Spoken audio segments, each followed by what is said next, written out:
Udayagiri station ಮೇಲೆ ಹಲ್ಲೆ ವಿಚಾರಕ್ಕೆ ಸಂಬಂಧಪಟ್ಟಂತೆ ಸಣ್ಣ ಸಣ್ಣ ವಿಷಯಕ್ಕೆ ಯಾಕೆ ಕೆರಳುತ್ತಾರೆ ಅಂತ ಸಿಟಿ ರವಿ ಪ್ರಶ್ನೆ ಮಾಡಿದ್ದಾರೆ. ಪ್ರಧಾನಿ ಮೋದಿ ಬಗ್ಗೆಯೂ ಕಮೆಂಟ್ ಮಾಡ್ತಾರೆ, ಅನೇಕ ರಾಜಕಾರಣಿಯ ಬಗ್ಗೆ ಕಮೆಂಟ್ಸ್ ಹಾಕ್ತಾರೆ. ಮುಸ್ಲಿಮರು ಮಾತ್ರ ಯಾಕೆ ಕೆರಳುತ್ತಾರೆ ಅಂದ್ರೆ ಅವರಿಗೆ ಅಭಿವ್ಯಕ್ತಿ ಸ್ವಾತಂತ್ರ್ಯಕ್ಕೆ ಬೆಲೆ ಇಲ್ವಾ? ಇವರನ್ನ ಕೆರಳಿಸ್ತಿರೋದು ಯಾರು ಅಂತ ಪ್ರಶ್ನೆ ಮಾಡಿದ್ದಾರೆ. ಜೊತೆಗೆ ಇದು ಗಂಭೀರವಾಗಿ ಆಲೋಚಿಸಬೇಕಾದ ವಿಚಾರ ಅಂತ ವಿಧಾನ ಪರಿಷತ್ ಸದಸ್ಯ ಸಿಟಿ ರವಿ ಹೇಳಿಕೆ ಕೊಟ್ಟಿದ್ದಾರೆ. ದೆಹಲಿ ಸಭೆ, ಯತ್ನಾಳ್ಗೆ ನೋಟಿಸ್ ವಿಚಾರ, ಅದರ ಜೊತೆಗೆ ಭದ್ರಾವತಿ ಶಾಸಕರ ಪುತ್ರನ ಅವಾಚ್ಯ ಶಬ್ದ ನಿಂದನೆ ವಿಚಾರವಾಗಿಯೂ ಕೂಡ ವಿಧಾನ ಪರಿಷತ್ ಸದಸ್ಯರಾದಂತ ಸಿಟಿ ರವಿ ಅವರು ಮಾತನಾಡಿದ್ದಾರೆ. ಹಾಗಾದ್ರೆ ಏನ್ ಹೇಳಿಕೆ ಕೊಟ್ಟಿದ್ದಾರೆ ಬನ್ನಿ ನೋಡೋಣ. ನೋಡಿ, ಸಣ್ಣ ಸಣ್ಣ ವಿಷಯಕ್ಕೂ ಯಾಕೆ ಕೆರಳುತ್ತಾರೆ? ದಿನನಿತ್ಯ ಹಾಗೆ ಪ್ರಧಾನಮಂತ್ರಿ ನರೇಂದ್ರ ಮೋದಿಯವರ ಬಗ್ಗೆಯೂ ಕೂಡ ಕಾಮೆಂಟ್ಸ್ ಮಾಡೋದನ್ನು ನೋಡಿದ್ದೀವಿ. ರಾಜ್ಯದ ಹಲವಾರು ಜನ ಬೇರೆ ಬೇರೆ ರಾಜಕೀಯ ಪಕ್ಷದ ನಾಯಕರುಗಳ ಬಗ್ಗೆಯೂ ಕೂಡ ಈ ರೀತಿ ಕಾಮೆಂಟ್ಸ್ ಮಾಡಿರೋದು ನಾವು ನೋಡಿದ್ದೇವೆ. ಮುಸಲ್ಮಾನರೇ ಯಾಕೆ ಕೆರಳುತ್ತಾರೆ? ಕೆರಳಿಸುವಂಥ ಯಾವ ಸಂಘಟನೆ ಕೆಲಸ ಮಾಡ್ತಾಯಿದೆ ಈ ಕಡೆ? ಇಡೀ ದೇಶದಲ್ಲೆಲ್ಲ ಹಿಂಗೆ ಕೆರಳುತ್ತಾರಪ್ಪ. ಯಾಕೆ ಕೆರಳುತ್ತಾರೆ? ಹಾಗಾದರೆ ಅವರಲ್ಲಿ ಅಭಿವ್ಯಕ್ತಿ ಅನ್ನುವಂಥದ್ದಕ್ಕೆ ಸ್ವತಂತ್ರನೇ ಇಲ್ಲ, ಪ್ರಶ್ನಿಸುವಂಥ ಅಧಿಕಾರವೇ ಇಲ್ಲ ಅನ್ನೋದು ಒಂದು ಕಾರಣನ?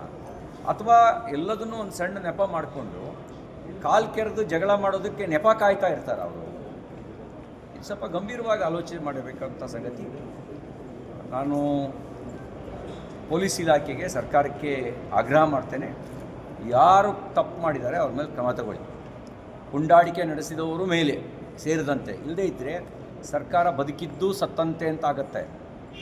ಕ್ರಮ ತಗೊಳ್ಳಿ ಅಂತ ಆಗ್ರಹಿಸ್ತೇನೆ. ಈ ಘಟನೆಯನ್ನು ನಾನು ಖಂಡಿಸ್ತೇನೆ. ಸೋಮಣ್ಣ ಅವ್ರ ಮನೆಯಲ್ಲಿ ಸಭೆ ಸೇರಿದ್ದಾರೆ ಎಲ್ಲ ಯತ್ನಾಳ್ ಟೀಮು ಜೊತೆಯಲ್ಲಿ ಯತ್ನಾಳ್ ಅವ್ರಿಗೆ ಕೇಂದ್ರ ಶಿಸ್ತು ಸಮಿತಿ ನೋಟಿಸನ್ನು ಕೊಟ್ಟಿದೆ. ಅಂದರೆ ಈ ರೀತಿ ಮಾತಾಡೋದೇ ಅಥವಾ ಅಧ್ಯಕ್ಷನ ಇಳಿಸಿ ಅನ್ನೋಂಥ ವಿಚಾರ ಸಂಬಂಧಪಟ್ಟಂತೆ ನೋಟಿಸ್ ಕೊಟ್ಟಿದ್ದು ಸರಿನಾ? ನಾನು ಯಾವುದೇ ಆಂತರಿಕ ವಿಷಯಗಳ ಬಗ್ಗೆ ನಾನು ಚರ್ಚೆ ಮಾಡೋದಿಲ್ಲ ಅಂತ ಭಾಳ ಮುಂಚಿತವಾಗಿ ಹೇಳಿದ್ದೀನಿ. ಒಂದು ಮಾತು ಸ್ಪಷ್ಟ, 10 ಜನ, 100 ಜನ, 1000 ಜನ ಇಡೀ ದೇಶದಲ್ಲಿ MP, MLA, ಮಂತ್ರಿ ಆಗಿರ್ಬೋದು. ಆದರೆ ಲಕ್ಷಾಂತರ ಜನ ಕಾರ್ಯಕರ್ತರು ನಾವು ಬೆಳೆಯೋದಕ್ಕೆ ಗೊಬ್ಬರ ನೀರಾಗಿದ್ದಾರೆ. ನಾವು ಬೆಳೆಯೋದಕ್ಕೆ ಕೋಟ್ಯಾಂತರ ಜನ ಒಂದು ವೈಚಾರಿಕ ಕಾರಣಕ್ಕೆ ವಿಶ್ವಾಸ ಇಟ್ಟು ನಮ್ಮ ಪಕ್ಷಕ್ಕೆ ಮತ ಹಾಕಿದ್ದಾರೆ. ಆ ಕೋಟ್ಯಾಂತರ ಜನರ ಮನಸ್ಸಿಗೆ ನೋವಾಗಬಾರ್ದು. ಲಕ್ಷಾಂತರ ಜನ ತಮ್ಮ ಬದುಕನ್ನು ಸ್ಯಾಕ್ರಿಫೈಸ್ ಮಾಡ್ಕೊಂಡಿದ್ದಾರಲ್ಲ, ಆ ಸ್ಯಾಕ್ರಿಫೈಸ್ ಮಾಡ್ಕೊಂಡು ನಮ್ಮನ್ನು ಬೆಳೆಸಿದಾರಲ್ಲ, ಅವ್ರ ಮನಸ್ಸಿಗೆ ನೋವಾಗಬಾರ್ದು. ವ್ಯಕ್ತಿಗಿಂತ ಪಕ್ಷ ಮುಖ್ಯ, ಪಕ್ಷಕ್ಕಿಂತ ದೇಶ ಮುಖ್ಯ ಅನ್ನೋ ತತ್ವ ಅದು ನಮ್ಮೆಲ್ಲರಿಗೂ ಅನ್ವಯ ಆಗುತ್ತೆ. ನಾವ್ಯಾರೂ ಪಾರ್ಟಿಗಿಂತ ದೊಡ್ಡವರಲ್ಲ, ಪಾರ್ಟಿ ದೇಶಕ್ಕಿಂತ ದೊಡ್ಡದಲ್ಲ. ಇಷ್ಟೇ ಹೇಳಲಿಕ್ಕೆ ಬಯಸ್ತೇನೆ. ಸರ್, ಭದ್ರಾವತಿ ಅಧಿಕಾರಿಗಳು ರೇಡ್ ಹೋಗಿದ್ರು, ಅವಾಚ್ಯ ಶಬ್ದಗಳನ್ನು ನಿಲ್ಲಿಸಿದ್ದಾರೆ. ಸೊ ಇದು ಮಹಿಳಾ ಅಧಿಕಾರಿನ ಈ ರೀತಿ ನಿಲ್ಲಿಸಿದ್ದು ಭಾಳಷ್ಟು ದೊಡ್ಡ ಮಟ್ಟದಲ್ಲಿ ಚರ್ಚೆ ಆಗ್ತಾ ಇದೆ.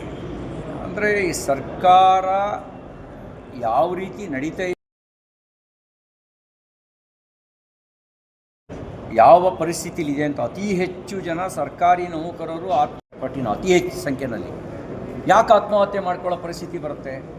ಯಾಕೆ ಸಬ್ ಇನ್ಸ್ಪೆಕ್ಟ್ರೇ ಆತ್ಮಹತ್ಯೆ ಮಾಡ್ಕೊಳ್ತಾರೆ?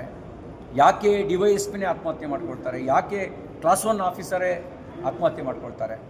ಅವರಿಗೆ ಸಹಜವಾಗಿ ಕೆಲಸ ಮಾಡೋ ವಾತಾವರಣ ಇಲ್ಲ. ಮಾಫಿಯಾ ಪ್ರಚೋದನೆಗೆ ಬಗ್ಗಬೇಕಾಗತ್ತೆ, ಅವ್ರ ಪ್ರಭಾವಕ್ಕೆ ಮಣಿಬೇಕಾಗತ್ತೆ. ಮಣಿದೇ ಇದ್ದರೆ ಅವರು ಭಾಳ ಕಾಲ ಆ ಜಾಗದಲ್ಲಿ ಇರೋಕ್ಕಾಗಲ್ಲ.